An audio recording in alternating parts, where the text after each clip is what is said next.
friends, welcome to my channel. இன்னைக்கு நம்ம சேனல்ல முந்திரி கொத்து எப்படி செய்யறதுன்னு பார்க்க போறோம். அதுக்கு தேவையான பொருட்கள்: 1 கப் பாசிப்பருப்பு, 3/4 கப் கருப்பட்டி எடுத்துருக்கேன் நான். உங்களுக்கு வெல்லம் வேணா வெல்லம் எடுத்துக்கோங்க. அப்புறம் 1 கப் அரிசி மாவு, 2 டேபிள் ஸ்பூன் மைதா, கொஞ்சம் சுக்கு பொடி, 2 ஏலக்காய், 1/2 டீஸ்பூன் மஞ்சள் பொடி, கொஞ்சம் தேங்காய் துருவி வச்சிருக்கேன்.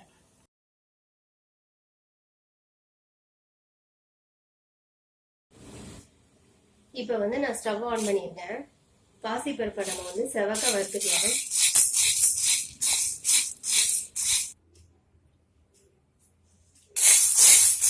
பாருங்க நல்லா செவக்க வறுப்பட்டுச்சு. அவ்வளோதான், இதை ஆற வச்சு எடுத்துக்கோங்க. இதை நம்ம மிக்சியில் அரைக்க போகிறோம். இப்போ இதில் 2 ஏலக்காய், கொஞ்சம் சுக்கு பொடி போட்டு நல்லா கொரகொரப்பாக அரைச்சி எடுத்துக்கோங்க. இந்த மாதிரி அரைச்சிக்கோங்க. பாருங்க கொரகொரப்பா இருக்கு, ரவை பதத்துல இருக்கு. இந்த மாதிரி அரைச்சிக்கோ. இப்போ நம்ம கருப்பட்டியை கரைய வைக்க போறோம். அதுக்கு கொஞ்சமா தண்ணி ஊத்திக்கிறோம்.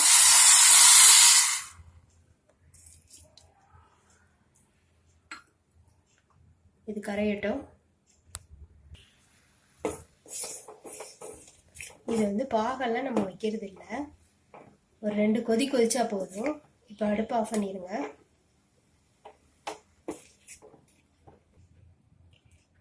இப்போ நம்ம பவுடர் பண்ணி வச்சிருக்க மாவுல கொஞ்சம் கொஞ்சமா அந்த கருப்பட்டி தண்ணி ஊற்றி மிக்ஸ் பண்ணிக்கலாம்.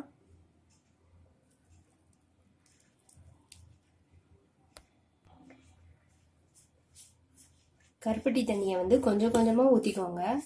ஊற்றிட்டு உருண்டை பிடிக்கிற அளவுக்கு கொஞ்சம் கொஞ்சமா ஊற்றி பிசைஞ்சிக்கோங்க. இதை பாருங்க நல்லா மிக்ஸ் பண்ணிட்டோம். இதை கை பொறுக்கிற சூடு இருக்கிறப்பவே சின்ன சின்ன உருண்டையை உருட்டி வச்சுக்கோங்க. ஆறிடுச்சுன்னா உருண்டை பிடிக்க முடியாது, உதிரி உதிரியா ஆகும்.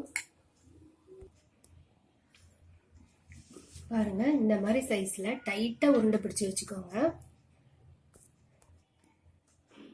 இதை ஒரு 1/2 hour அப்படியே விட்டுருங்க, நல்லா செட் ஆகட்டும்.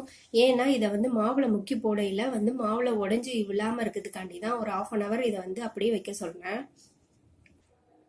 இப்போ நம்ம முந்திரி கொத்துக்கு மேல் மாவு பண்ணிக்கலாம். அரிசி மாவு போட்டிருக்கேன், 2 ஸ்பூன் மைதா, 1/2 ஸ்பூன் மஞ்சள் பொடி, கொஞ்சம் உப்பு போட்டுக்கோங்க. 1/4 ஸ்பூன் உப்பு போட்டுக்கோங்க. இதை போட்டுட்டு நல்லா மிக்ஸ் பண்ணிட்டு கொஞ்சம் கொஞ்சமா தண்ணி விட்டு மிக்ஸ் பண்ணிக்கோங்க.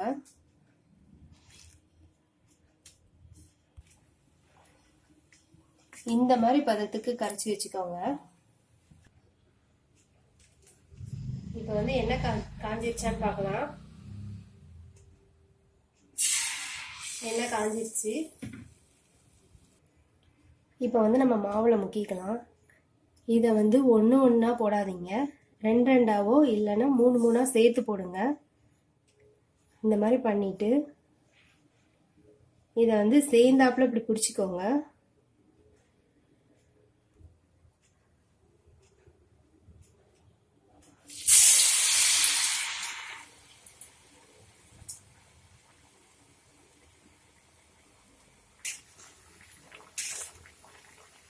தீயை குறைச்சி வச்சே பண்ணுங்க.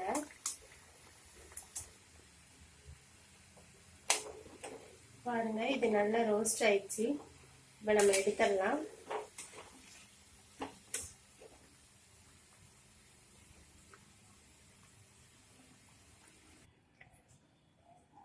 இப்ப முந்திரி கொத்து எப்படி வந்திருக்குன்னு பார்ப்போம். நம்ம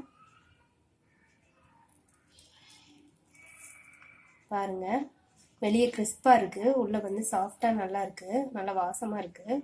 இதுல நான் தேவையான பொருட்கள்ல நான் தேங்காய் காமிச்சிருப்பேன். ஆனா நான் தேங்காய் போட்டு பண்ணல. ஏன் பண்ணலன்னா தேங்காய் போட்டு பண்ண சீக்கிரம் கெட்டு போயிடும், அதனால நான் பண்ணல. தேங்காய் போடாம பண்ண இன்னும் 1 வாரம் கெட்டு போகாம இருக்கும். இந்த தீபாவளிக்கு நீங்க இந்த முந்திரி கொத்து செஞ்சு தீபாவளியை கொண்டாடுங்க. உங்களுக்கு இந்த வீடியோ பிடிச்சிருந்தா லைக் பண்ணுங்க, ஷேர் பண்ணுங்க, சப்ஸ்கிரைப் பண்ணுங்க.